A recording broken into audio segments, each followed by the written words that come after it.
امام مالک نے بیان کیا، انہوں نے شریک بن عبداللہ بن ابی نمر کے واسطے سے بیان کیا، ان سے حضرت انس بن مالک رضی اللہ عنہ نے کہا کہ ایک شخص رسول اللہ صلی اللہ علیہ وسلم کی خدمت میں حاضر ہوا، عرض کی یا رسول اللہ صلی اللہ علیہ وسلم، مویشی ہلاک ہو گئے اور راستے بند ہو گئے، آپ اللہ تعالیٰ سے دعا کیجئے۔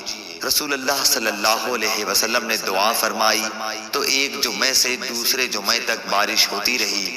پھر دوسرے جمعے کو ایک شخص حاضر خدمت ہوا اور کہا کہ یا رسول اللہ صلی اللہ علیہ وسلم، کثرت باران سے بہت سے مکانات گر گئے، راستے بند ہو گئے اور مویشی ہلاک ہو گئے۔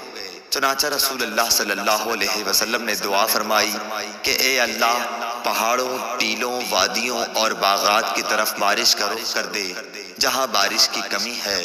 چنانچہ آپ صلی اللہ علیہ وسلم کی دعا سے بادل کپڑے کی طرح پھٹ گیا۔ صحیح بخاری حدیث نمبر 1017۔